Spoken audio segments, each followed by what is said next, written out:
네, 안녕하세요, 청년 여러분. 와! 네, 오랜만에 이렇게 강단에서 설교자로 인사를 드립니다. 제가 이제 부임 설교를 한 달 반 전에 했는데, 그때 어떤 일이 있었냐면, 목사님의 사과 사건이 있었어요. 기억나실지 모르겠지만. 그래서 제 부임 설교가 완전히 이제 잊혀져 버린, 모두에게 그 사건으로만 기억 남는 시간이 됐더라고요. 아무튼 이렇게 중간에서 저는 처음 설교를 해봅니다. 그래서 좀 더 여러분도 잘 보이는 것 같고 기분이 되게 좋아요. 네. 아무튼 오늘 좌우 앞뒤 옆 사람이랑 좀 반갑게 인사를 해보시면 좋을 것 같은데, 이렇게 인사합시다. 오늘 예배 자리 참 잘 오셨습니다. 참 잘 오셨습니다. 자, 한 번 더. 사순절 기간 예수님을 깊이 묵상합시다. 예수님을 깊이 묵상합시다. 아멘. 네. 자, 여러분 혹시 최근에 가장 인상 깊게 읽은 책이 있으실까요? 아니면 내가 인생에 제일 좋아하는 책의 어떤 한 구절, 이런 게 있으실까요? 이제 저희 청년부에서도 독서 모임, 이 세 가지의 책으로 진행이 지난주부터 되고 있습니다. 혹시 지금 참여하고 계신 분, 독서 모임? 오, 좋습니다. 네네. 너무 훌륭합니다. 저는 무릎으로 사는 그리스도인이라는 책을 이제 제가 질문을 만들어야 해서 처음 읽었는데 너무 좋더라고요. 그래서 이번 독서 모임을 통해서 여러분들에게 많은 은혜가 있었으면 좋겠습니다. 그리고 저 역시 올해의 목표가 책을 많이 읽는 거예요. 제가 고등학교 때는 학교 도서관에서 100권을 읽었습니다. 그래가지고 매일 독후감 쓰고, 그러니까 목표였어요. 나름 고등학교 졸업하기 전까지 100권을 읽어야지 이러면서 열심히 했는데, 대학교를 가고 나이가 드니까 일도 바쁘고 점점 책을 안 읽게 되더라고요. 그래서 올해 다시 목표를 세우고 좀 독서 습관을 들이자 이러면서 지금 책을 이렇게 읽고 있습니다. 그 중에서 제가 최근에 가장 인상 깊게 읽었던 책을 여러분들에게 소개해주고 싶은데요. 바로 스카펫 박사의 아직도 가야 할 길이라는 책입니다. 이 책이요, 첫 문장이 대박이에요. 한번 띄워주시겠어요? 첫 문장입니다. 삶은 고해다. 말 그대로 삶은 고통의 세계다 라고 책의 첫 문장을 받고 시작을 합니다. 이 5글자로요, 저는 이 책을 펼치자마자 완전히 뒤통수를 한 대 얻어맞은 듯한 느낌이 들었어요. 이 스카펙 박사는 미국의 정신과 의사이자 베스트셀러 작가인데요.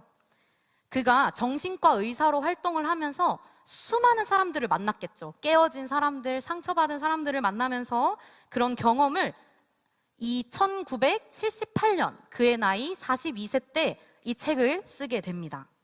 그리고 지금까지도 굉장히 많은 사람들의 사랑을 받는 베스트셀러인데, 혹시 우리 청년들 중에 요새 사랑이 뭘까요? 아니면 진짜 영혼의 어떤 갈급함이나 또 뭔가 우리 가정에 있어서 상처받은 것들이 좀 치유가 안 된다 하시는 분들에게는 이 책을 정말 적극 추천합니다. 아무튼 저는 이 책의 첫 문장, 그 5글자가 창세기 1장 1절과 버금가는 충격을 줬어요. 이 우리의 삶을 완전히 통달하는 문장이라는 생각이 들었기 때문입니다. 아마 여기 지금 공호기수 분들 많이 앉아 계시죠? 이제 개강하셨죠, 여러분? 네, 개강하셨죠. 아마 이제 고등학교 때는 이런 얘기 많이 들으셨을 거예요. 얘야, 대학 가면 남자친구도 생기고 얼굴도 예뻐지고 좋은 일만 생길 거야. 수많은 얘기를 하지만 막상 대학을 들어가면 어떻죠? 뻥이에요. 네, 다 거짓말입니다, 여러분. 과제, 팀플, 수많은 여러분을 힘들게 하는 고통이 찾아와요. 그러면 대학 졸업하고 이제 취직만 하면 내가 이 모든 가진 고통이 해결되지 않을까 싶지만, 직장인 우리 삼청 여러분 어떠시죠? 행복하세요? 네. 취직만 하면 내가 가진 고통이 해결될 것 같은데 또 다른 세상의 고통이 펼쳐져요. 오케이, 좋아. 취직하면 힘들 수 있지. 근데 이제 결혼하면 내가 사랑하는 사람이랑 알콩달콩 살면 좀 괜찮지 않을까 해서 결혼하면 또 다른 세계의 고통이 펼쳐집니다. 물론 저는 아직 결혼은 안 했는데 저희 엄마 아빠나 이제 수많은 부부들을 보면 새로운 고통의 시간이 또 찾아오시더라고요. 그래서 우리는 아무튼 죽을 때까지 사실 새로운 차원의 고통과 고난을 매 순간마다 경험할 수밖에 없어요. 근데 우리는 보통 삶에 이런 고난이 찾아오면 어떤 반응을 보일까요? 이 스카펙 박사 말고 또 다른 미국의 정신과 의사 엘리자베스 퀴블러 로스는 죽음의 5가지 단계를 분류했습니다. 이거는 사람이 어떤 날 갑작스럽게 예를 들면 죽음을 선고받거나 임종 직전에 있는 사람들에게 찾아오는 단계라고 하는데요. 먼저 첫 번째로는 부정의 단계입니다. 아니, 내가 갑자기 큰 병에 걸려서 죽게 됐다고? 이럴 수 없어. 말도 안 돼. 상황을 부정하는 단계입니다. 두 번째로는 분노의 단계예요. 이 세상에 수억 명의 사람이 있는데 왜 하필 나한테 이런 일이 생기는 거야? 라고 상황에 분노하는 것입니다. 그리고 세 번째는 협상의 단계예요. 신이 있다면 신이시여 제발 이번 한 번만 살려주세요. 내가 이번에 살면 진짜 착하게 살게요. 이렇게 상황을 인정하고 또 분노가 지나가면 협상을 하는 단계가 찾아온대요. 그리고 네 번째는 우울의 단계입니다. 아, 다 틀렸어. 이제 꿈이고 희망이고 없어. 협상조차 되지 않는다는 걸 깨달을 때 극심한 우울이 찾아온다는 거예요. 그리고 마지막 5번째 단계가 뭐냐면 수용의 단계입니다. 그래, 이제 다 끝났다. 조용히 아침을 맞이하자라고 죽음을 받아들이는 단계입니다. 이처럼 죽음을 인지하는 이 5가지의 단계는 죽음뿐만 아니라요, 우리의 삶에 되돌리기가 매우 어렵고 불행하고 불운한 어떤 고통의 사건을 경험하는 사람들에게도 동일하게 비슷한 반응의 양상으로 나타납니다. 그래서 우리도 삶의 고난이 찾아오면 보통은 큰 카테고리에서는 저 5가지 안에 반응으로 우리가 표출을 하는 것 같아요. 만약에 오늘 여기에서도 나 삶이 요즘 너무 힘들어, 내 삶이 너무 고통이 많아 라고 하면 저 5가지 단계 중에 나는 어디에 있지? 한번 생각해 보셔도 좋을 것 같습니다. 그런데 제가 오늘 여러분들이랑 나누고자 하는 것은요, 우리의 참 목자 되시고 길이요 진리 되셨던 예수님은 고난에 있어서 어떤 반응을 보이셨는가 하는 점에 대해서 나누고 싶어요. 예수님의 고난의 절정이 어디냐면 겟세마네에서 기도를 마치시고 내려오셔서 유대인들에게 체포되던 순간부터 시작됩니다.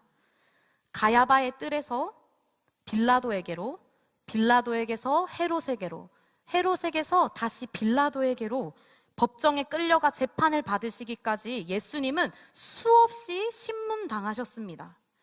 그래서 복음서를 보면 많은 장수를 할애해서 예수님이 신문 받으시는 과정을 보도하는데요. 예수님이 체포되던 당시에 예수님은 사실 말도 안 되는 억울한 누명을 쓰셨어요. 그리고 종교 재판을 당하신 거죠. 그리고 죽을 위기에 처하게 됐습니다. 만약에 보통 사람이라면 나 억울해요, 나 아니에요, 나 그런 말 한 적 없어요 라고 말할 텐데, 나를 변호해야 할 것 같은데 예수님은 그 당시에 어떤 반응을 보이셨을까요? 복음서에 기록된 예수님의 신문 장면들입니다. 대제사장이 가운데 일어서서 예수에게 물어 이르되 너는 아무 대답도 없느냐? 이 사람이 너를 치는 증거가 어떠하냐 하되 침묵하고 아무 대답도 아니하시거늘. 예수께서 총독 앞에 섰음에 총독이 물어 이르되 네가 유대인의 왕이냐? 예수께서 대답하시되 내 말이 옳도다 하시고 대제사장들과 장로들에게 고발을 당하되 아무 대답도 아니하시는지라. 이에 빌라도가 이르되 그들이 너를 쳐서 얼마나 많은 것으로 증언하는지 듣지 못하느냐 하되 한마디도 대답하지 아니하시니 총독이 크게 놀라워하더라. 헤롯이 예수를 보고 매우 기뻐하니 이는 그의 소문을 들었으므로 보고자 한지 오래였고 또한 무엇이나 이적 행하심을 볼까 바랐던 연고로라. 여러 말로 물으나 아무 말도 대답하지 아니하시니. 예수님의 반응은 침묵이었습니다.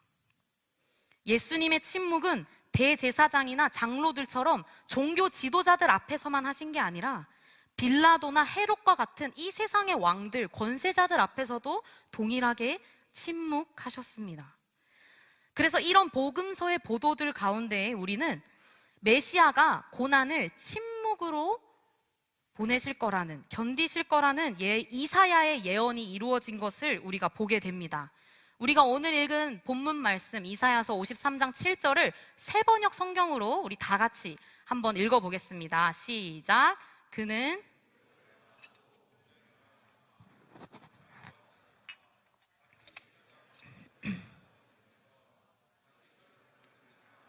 잠잠한 안양처럼 끌려가기만 할 뿐 아무 말도.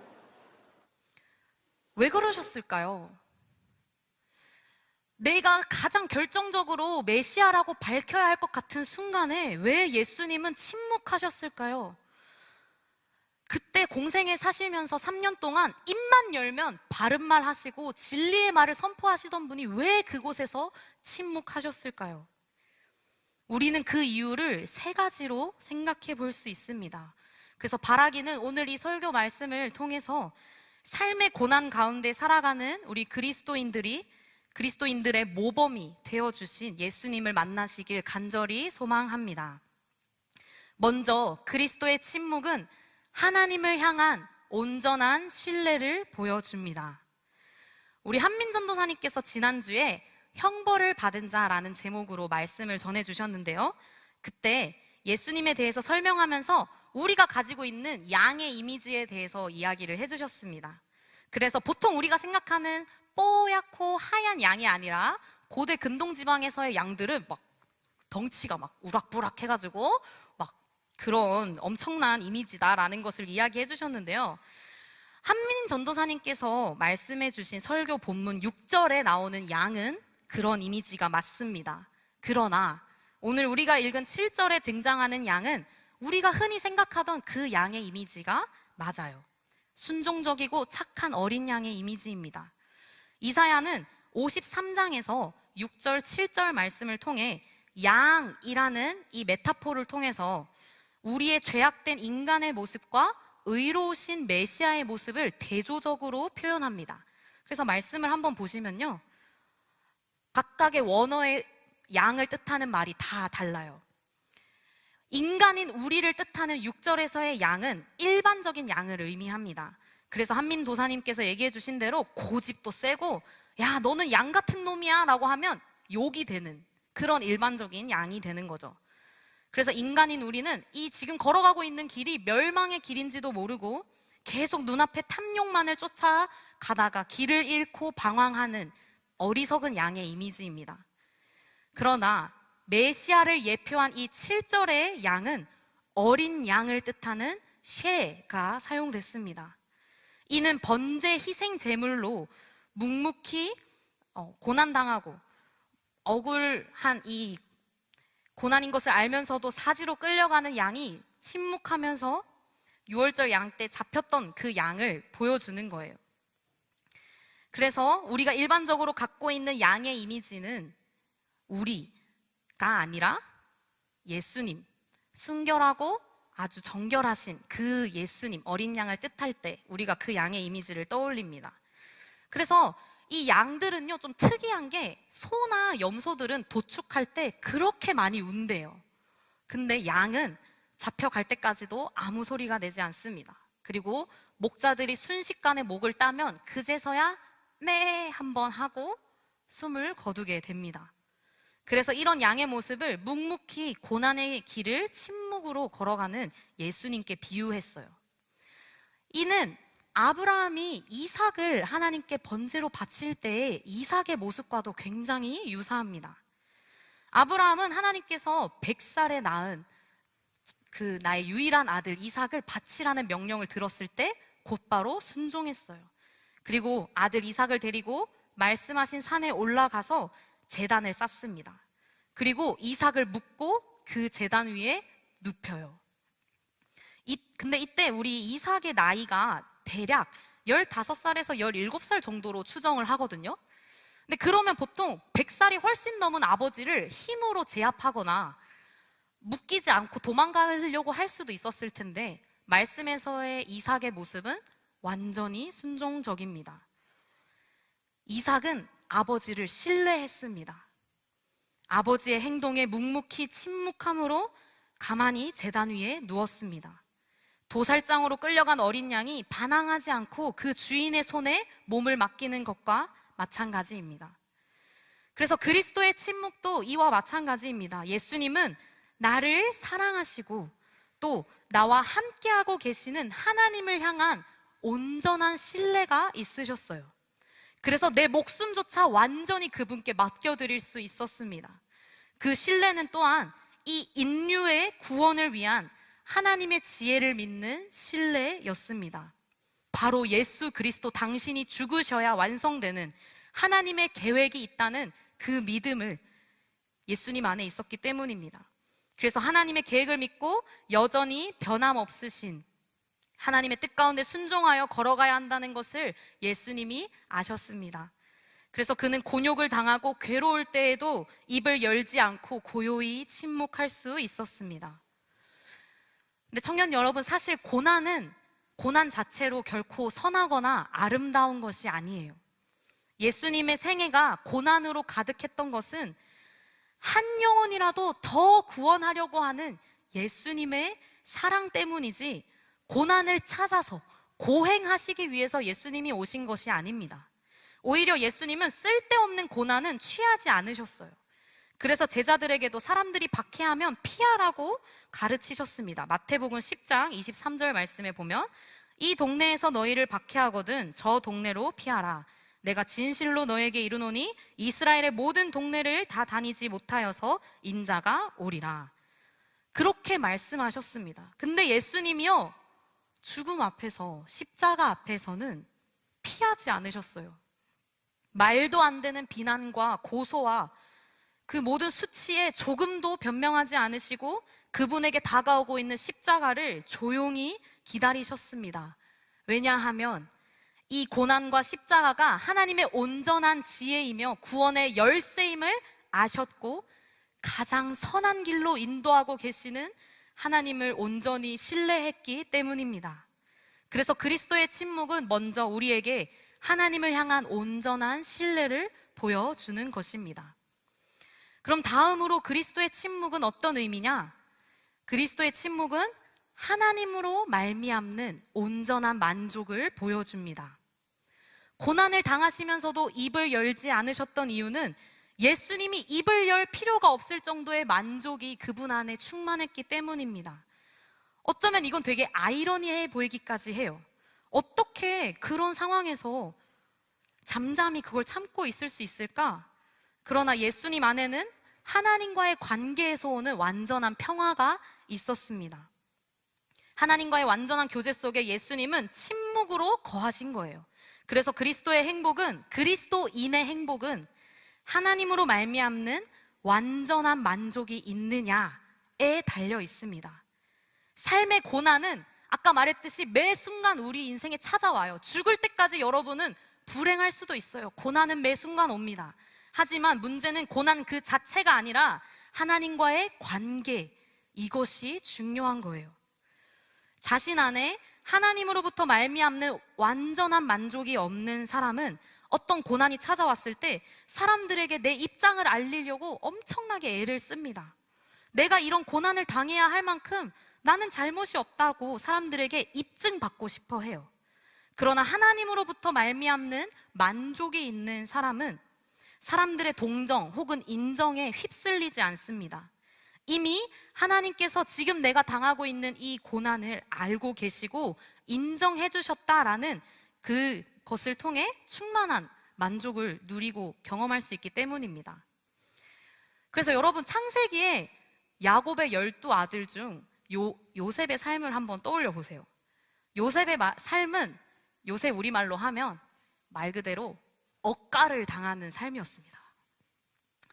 형들한테 구박받고 미움받다가 결국에는 노예로 말도 안 통하는 저 먼 땅에 팔려갔어요.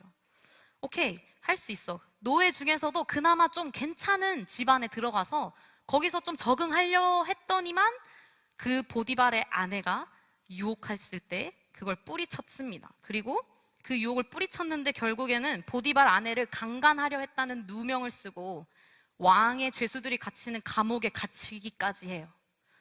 이거야말로 억가인 인생이 없죠. 근데 이 요셉의 삶을 이야기하는 말씀의 표현이 굉장히 이상합니다. 창세기 39장 23절 말씀입니다. 이는 여호와께서 요셉과 함께 하심이라. 여호와께서 그를 범사에 형통하게 하셨더라. 와, 청년 여러분, 여러분이 만약에 요셉이라면 이런 억가의 인생을 살면서 누군가가 나한테 야, 너는 하나님과 함께하고 있어, 너는 하나님과 함께해서 형통한 사람이야 라고 하면 더 화가 나지 않겠어요? 근데 성경 어디에서도 요셉이 자신이 당한 억울한 상황을 하나님한테 분노하거나 억울하다고 소리친 표출한 장면이 없습니다. 다만 지금 그가 처한 상황에서 범사에 하나님과 함께 걸어가고 있는 신앙인의 모습을 보여주고 있습니다. 보디발의 아내의 유혹을 뿌리칠 때 아무도 없었어요, 집에. 근데 요셉이 뭐라고 했냐면 내가 하나님이 보고 계시는데 하나님 앞에서 내가 범죄할 수 없습니다 라고 이야기를 했습니다. 그래서 다른 사람들은 몰라줘도 하나님은 내 결백함을 아신다 라는 것으로 인한 그 만족, 하나님과의 관계에서 오는 만족이 요셉에게 있었어요. 그래서 요셉은 고난이 와도 하나님과 함께 했습니다. 고난이 왔다고 해서 하나님을 떠나지 않았어요. 하나님 안에서 온전한 만족을 누리며 처한 현실 속에서 치열하게 요셉은 하루하루 죄수의 신분으로 살아갔을 거예요. 내가 왜 이런 고난을 받아야 했는지 지하에서, 감옥에서 얼마나 많이 고민했겠어요. 근데 그 후에 시간이 흘러서 결국엔 바로의 꿈을 해석하고 마침내 애굽 땅의 총리가 됐습니다. 이 요셉이 두 아들을 낳는데요, 그 아들들의 이름을 보면 요셉이 당시에 어떤 마음이었는지 우리가 엿볼 수가 있습니다. 그래서 창세기 41장 51절에서 52절을 보면 첫째 므낫세의 이름은 하나님이 내게 내 모든 고난과 내 아버지의 온 집 일을 잊어버리게 하셨다 라고 이름 지어요. 그리고 둘째 에브라임의 이름은 하나님이 나를 내가 수고한 땅에서 번성하게 하셨다 입니다. 그래서 우리 요셉이 아들들의 이름을 이렇게 지은 것을 보면 지난 삶의 고난과 역경으로 인한 트라우마를 벗어버리고 하나님과의 오는 그 만족, 그것을 누리고 있다는 것을 우리가 알 수 있어요. 제가 처음 얘기했던 삶은 고해다 라는 그 말 자체를 살았던 요셉이요, 하나님과의 관계에서 오는 그 기쁨으로 살아가고 있습니다. 그랬기 때문에 훗날 노예로 자신을 팔았던 형들이 기근 때문에 애굽 땅에 양식 좀 달라고 구걸하려고 왔을 때 내가 저 형들 복수할 거야 라고 생각하지 않고 내가 왜 이렇게까지 와야만 했는지 하나님의 계획이 이거군요 라고 형들을 용서할 수 있었습니다. 다시 말해서 예수님과 요셉 모두 고난에 앞서 하나님과의 관계에서 오는 충만한 만족이 있었습니다. 하나님과의 교제 속에서 그들은 고난의 문제를 초월하는 평안을 누릴 수 있었습니다. 그래서 고난이 찾아와도 침묵하면서 사람들의 인정이 아닌 하나님의 인정을 누렸습니다.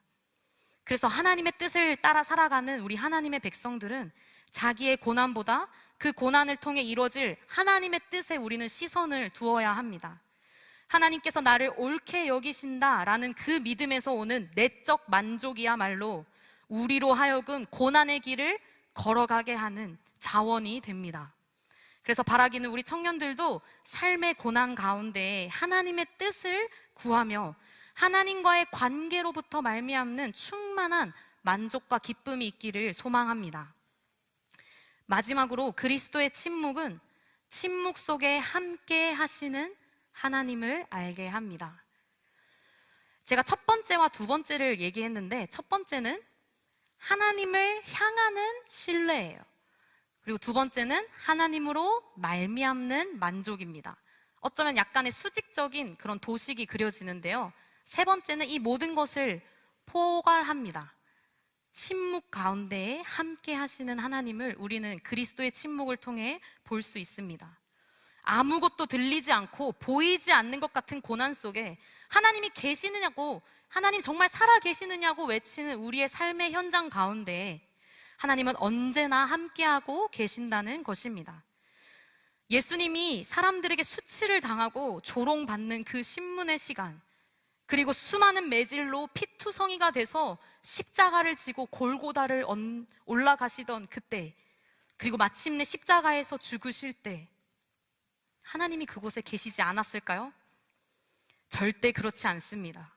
오히려 처절하게 찢어지는 마음과 눈물로 그곳에 하나님은 함께하고 계셨습니다. 죽음 같은 침묵 속에 하나님 역시 침묵함으로 그 자리에 동참하고 계셨던 것입니다. 일본인 작가 엔토 슈샤구의 작품에 침묵이라고 하는 소설이 있다고 합니다.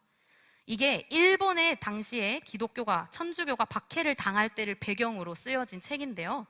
많은 성도들이 순교를 당하던 당시의 역사적 배경을 참작해서 썼다고 합니다. 이때 예수님 믿는 사람들을 박해하던 사람들이 야, 너네 십자가 좋아하지? 라고 하면서 바닷물이 썰물에 내려갔을 때 바다 한가운데에 십자가를 세웁니다. 그리고 예수님을 믿는 사람들을 묶어요. 그러면 이제 썰물때가 지나고 바닷물이 들어오기 시작하면 물에 잠겨서 사람이 죽는 것입니다. 그래서 이 소설 속의 두 사람의 교인이 여기서 순교를 당하는데 물이 점점 차오르는 것을 보면서 교인들은 하나님한테 기도합니다. 눈물로 기도합니다. 그리고 이것을 멀리서 한 성직자가, 목회자가 지켜봐요. 그리고 안타까워서 견딜 수 없는 마음으로 기도합니다. 하나님, 어찌하여 침묵하십니까? 하나님, 어찌하여 당신은 이 시간에 잠자코 바라만 보고 계십니까? 처절하게 목회자는 눈물로 기도합니다. 그리고 그때 하나님의 음성이 강하게 들려왔습니다. 나는 침묵하는 것이 아니라 저들의 고통에 동참하고 있다. 침묵하며 고난의 길을 끝까지 순종하며 걸어가던 예수 그리스도께서 마지막에 숨이 끊어지기 직전 한마디를 외치세요. 엘리 엘리 라마 사박다니, 나의 하나님, 나의 하나님, 어찌하여 나를 버리셨나이까? 참 신이면서 동시에 참 인간으로 오신 예수님이 성부, 성자, 성령 삼위일체의 하나님으로 단 한 번도 끊어본 적 없었던 그 삼위일체의 하나님이 죽음으로 인해 처음으로 단절을 경험하게 되시는 상황이에요. 인류 역사상 이전에도 이후에도 없던 이 순간에 하나님은 어디에 계셨을까요? 하나님은 그곳에 함께 계셨습니다. 예수님은 장사된 지 3일 만에 죽음을 이겨 부활하셨고 영광스러운 하나님 보좌 우편에 앉아 영원 무궁히 우리의 찬양을 받으시는 구원자가 되셨습니다. 그래서 우리는 이 그리스도의 침묵을 통해 침묵 가운데에 함께 하시는 그 하나님을 알 수 있습니다. 하나님은 결코 우리를 침묵 속에 혼자 두지 않으십니다. 반드시 하나님은 우리와 함께하고 계십니다. 그래서 세상 끝날까지 너희와 항상 함께 하시겠다는 주님의 약속은 천지가 뒤집히고 사라진다 할지라도 없어지지 않을 영원한 약속인 줄 믿습니다. 우리 사랑하는 청년들이 이것을 믿으시기를 간절히 소망합니다. 오늘 제가 이 설교 본문을 준비하면서 부제로 정한 것이 있는데요. 바로 침묵 속에 침잠하라입니다. 제가 요새 이런 언어 유희를 쓰는 게 재밌더라고요. 그래서 고난 가운데 침묵한 자가 저희의 주제인데 부제를 제가 한번 정해봤어요. 이 침잠하다라는 뜻이 뭐냐면 마음을 가라앉혀서 깊이 생각하거나 몰입하다는 뜻을 가지는 단어입니다. 고난 가운데 침묵하신 예수 그리스도의 삶 자체가 침잠하는 삶이셨어요. 만약에 여러분 이 물컵에 뿌연 흙탕물이 가득히 흔들려서 뒤섞여 있다고 한번 상상해 보실까요? 마구 흔들리면서 뒤섞인 이 먼지 가득한 흙탕물은 이렇게 맑은 물이 있었다고는 상상할 수조차 없을 만큼 뿌옇기만 합니다. 그런데 시간이 지나면 점점 흔들리던 것들이 가라앉아요. 침잠합니다. 불순물들이. 그리고 물과 흙이 고요히 분리되는 것을 우리는 보게 됩니다. 침묵 속에 침잠한다는 것은 흙탕물처럼 소용돌이 치는 우리의 삶의 고난 가운데 잠잠히 거할 때 그 가운데 함께하고 계시는 하나님이 있었다는 것을 발견하게 되는 원리와 같습니다. 아마 우리 청년들 중에 삶에 이해할 수 없는 고난, 하나님의 침묵을 경험하는 사람들이 분명히 계실 거예요. 여러 날 동안 내가 기도했는데 하나님이 완전히 침묵하고 계시는 것처럼 느껴지는 그런 시간입니다. 종종 하나님의 침묵은 죄의 문제 때문이기도 합니다. 그래서 회개하지 않은 죄가 있다면 여러분 기억하시고 회개하십시오. 하나님 앞에 간절히 구해야 합니다. 근데 회개한 이후에도 침묵이 계속된다면, 혹은 죄의 문제가 아무리 생각해도 떠오르는 게 없는데 하나님께서 잠잠히 침묵하고 계신다면 우리는 그 침묵 가운데에 침잠해야 합니다. 여러분, 침묵에 거하는 것을 두려워하지 마십시오. 우리 예수님도 침묵 가운데 계셨고요. 우리와 사랑의 관계 속에 있는 하나님이 우리의 인생에 이것이 무슨 의미인지를 적절한 시간에 가르쳐 주실 거예요. 요한복음 11장을 보면 나사로가 살아나는 사건이 기록되어 있는데요. 나사로가 죽을 병에 걸렸다라는 소식을 예수님은 분명히 들으셨어요. 근데 곧바로 나사로를 살리러 가지 않습니다. 마르다와 마리아가 예수님, 우리 오빠 좀 살려주세요 라고 예수님한테 기도했는데 예수님이 응답하지 않으신 거예요. 침묵하셨어요. 실제로 나사로가 병으로 죽어가며 실제로 죽었을 때까지도 예수님은 응답하지 않으셨습니다. 그들은 나사로를 사랑하는 내 친구라고 말씀하신 예수님으로부터 응답을 받지 못한 죽음 같은 침묵 속에 있었습니다. 나사로는 결국 죽었어요. 장례도 끝났고요. 시체를 묶어서 무덤에 넣습니다. 돌로 무덤을 막았어요. 시체가 썩기 시작합니다. 그리고 그제서야 예수님은 제자들에게 나사로에게 가자라고 말씀하십니다. 그래서 예수님이 도착하셨을 땐 어떤 상황이었을까요? 수많은 사람들이 눈물 바다예요. 다 울어요. 마르다가 예수님께 나와서 이렇게 얘기합니다. 주께서 여기 계셨더라면 내 오라버니가 죽지 아니하였겠나이다. 그러나 예수님께서 정하신 이 때에, 하나님의 때에 오셨어요. 세계적인 부흥 운동가이자 기독교 베스트셀러 작가인 헨리 블랙가비 목사는 마르다의 이 외침에 대한 예수님의 응답을 이렇게 표현합니다. 맞다. 내가 왔더라면 내 오라비가 죽지 않았을 것이다. 내가 구하는 시간에 내가 왔더라면 내 오라비를 고쳐주었을 것이다. 그러나 그랬다면 너희들은 나에 대해서 너희들이 이미 알고 있는 것만큼 밖에는 알지 못했을 것이다. 나는 너희가 나에 대해서 이미 알고 있는 것보다 더욱 깊이 알 준비가 되어 있음을 알았다. 나는 너희들이 내가 부활이요 생명임을 알게 되기를 원한다. 그래서 나의 침묵은 너희를 저버리는 것이 아니었다.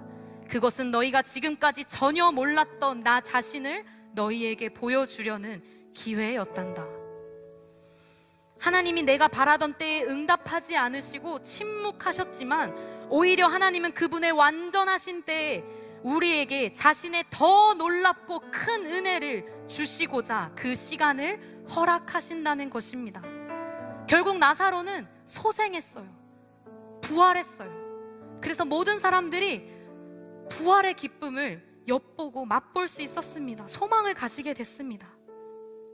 그리고 우리는 이것을 통해 침묵에 대한 우리의 이해를 보다 더 넓힐 수 있습니다. 하나님은 여러분들에게 그분에 대한 더 깊은 이해를 주시고자 준비하며 침묵하십니다. 그래서 우리는 언제든지 침묵이 닥치면 우리에게 주셨던 말씀을 기억하고 하나님과의 새로운 만남을 기대하며 기다려야 합니다. 사랑하는 청년 여러분, 삶에 찾아온 고난 가운데 침묵으로 침잠합시다. 예수님조차 하나님의 침묵을 경험하셨고 그분도 고난 중에 잠잠히 계셨습니다. 그분은 고난 중에도 하나님을 향한 신뢰가 있었고 하나님으로부터 오는 만족이 있었으며 고난의 순간에 함께하고 계시는 하나님을 누리셨습니다. 그래서 우리도 나에게 찾아오는 고난의 시간을 이러한 침묵 가운데에 깊이 침잠하여 하나님을 바라봅시다. 침묵을 두려워하지 말고 우리를 사랑하시는 하나님과의 관계 가운데 충만한 은혜를 경험하는 저와 여러분들 되시기를 주님의 이름으로 기원합니다. 우리 이 시간 함께 찬양하면 좋겠는데요. 나의 영혼이 함께 가사를 생각하면서 찬양하시겠습니다.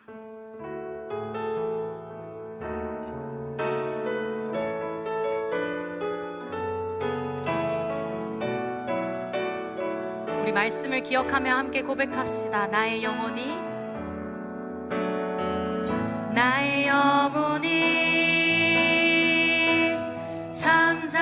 잠잠히 하나님만 바라며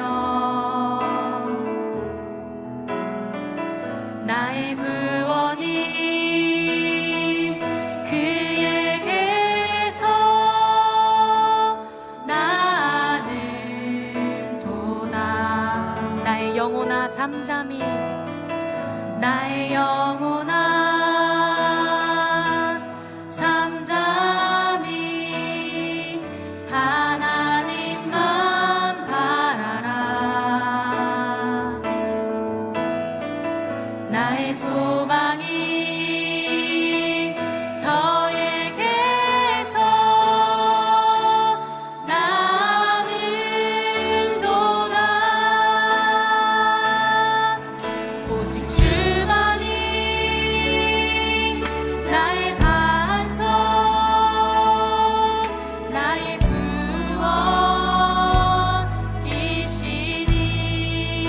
구원이시니 오직 주만이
함께 기도합시다. 그리스도의 침묵은 하나님을 향한 신뢰, 하나님으로부터 오는 만족, 침묵 속에 함께 하시는 하나님을 알게 합니다. 우리도 이러한 그리스도의 침묵의 시간에 함께 동참하는 자들이 되길 소망합니다. 하나님이 침묵하시는 시간 속에 우리는 깊이 가라앉아 침잠하여 우리의 주님을 바라봅시다. 나의 삶의 문제는 고통이나 고난 자체가 아니라 하나님과의 관계임을 기억합시다.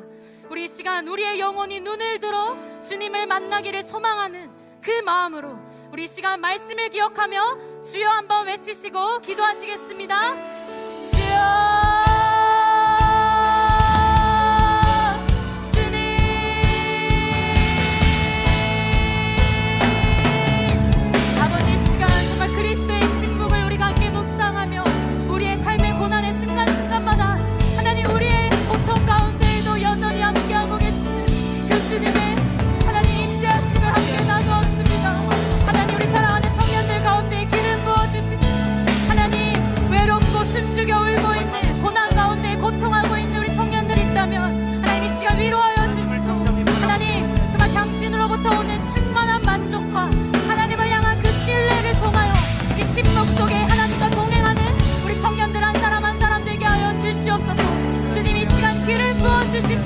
우리 입을 열어 주님 앞에 기도할 때 주님 역사하여 주시고 함께하여 주십시오.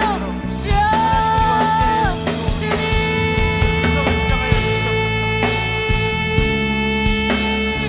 아버지, 이 시간 정말 우리 심령이 주님을 바라보기 원합니다. 나의 영혼이 주님을 바라보기 원합니다. 하나님, 그리스도의 침묵을 우리가 함께 묵상할 때 하나님, 그 가운데 함께하고 계시는 주님을 우리가 만나게 하여 주시고 하나님, 우리 성현들이 경험하게 하여 주십시오. 주님이 함께하고 계심을 느끼게 하여 주시옵소서. 주여, 주님 함께하여 주시옵시고 아버지 우리와 함께하고 계시는 주님을 경배할 수 있도록 아버지 우리와 함께하고 계시는 주를 발견하게 하여 주시옵소서. 우리 마지막으로 기도할 때 이 사순절의 기간 우리를 위해 어린 양으로 묵묵히 십자가의 길을 걸으신 예수님을 기억하며 기도합시다. 그분은 이 길을 걷는 것 밖에는 우리를 구원할 다른 길이 없음을 아셨습니다. 그래서 침묵하셨습니다. 그분은 받지 않아도 될 고난과 수치를 우리를 대신하여 받으셨습니다. 사랑하는 청년 여러분, 이 주님이 여러분의 주님이십니다. 우리의 하나님이십니다. 나를 위해 죽기까지 사랑하신 예수님의 십자가를 간절히 사모하십시오. 이 사순절 기간 동안 예수를 깊이 묵상하십시오. 그래서 이 시간 나를 위해 십자가 지신 주님을 기억하면서 우리 다시 한 번 더 주여 한번 외치시고 기도하시겠습니다. 주여, 주님.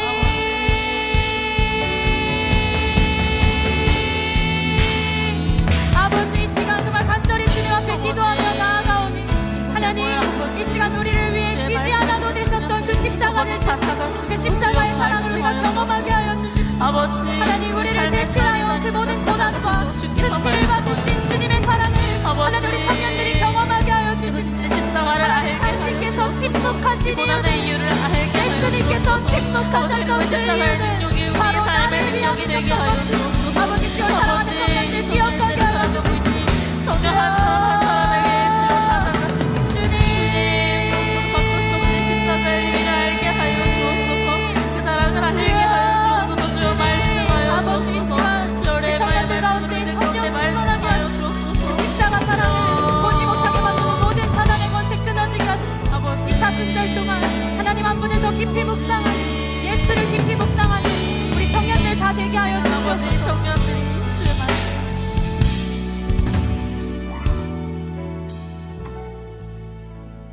죄도 흠도 없으시며 우리를 대신해서 고난의 길을 걸어가신 주님, 이 시간 고난 가운데 침묵하신 당신의 모습을 함께 나누었습니다. 그리스도이신 당신의 침묵은 우리에게 하나님과의 관계에서 오는 충만한 만족과 신뢰를 보여주셨습니다. 주님, 우리가 이 땅에 잠깐 즐겁고 행복하며 고난과 슬픔이 끊이지 않는 짧은 생을 살아갈 때 그리스도의 침묵을 기억하기 원합니다. 하나님께서 말씀하시지 않는 것 같은 죽음과 같은 침묵 속에서도 여전히 우리와 함께하고 계신 하나님을 기억하며 당신에게서 떠나지 않는 우리 모두가 되게 하여 주시옵소서. 그리고 바라기는 하나님의 때와 방법에 모든 고통과 수고의 눈물을 닦아주시고 더 새롭고 놀라운 당신과의 사랑의 관계로 들어가게 하여 주시옵소서. 감사드리며 우리의 어린 양 되신 예수 그리스도의 이름으로 기도합니다. 축도하겠습니다. 지금 우리 주 예수 그리스도의 크신 은혜와 하나님의 사랑하심과 성령의 교통하심이 침묵 가운데에 함께 하시는 하나님을 온전히 우리가 신뢰하고 온전한 만족 가운데에 거하고 함께 하시는 하나님을 알아가길 소망하는 거룩한 빛 광성교회 청년부 위에 이곳에 있는 모든 영혼들 위에 지금으로부터 영원까지 함께 하시길 간절히 축원하옵나이다. 아멘.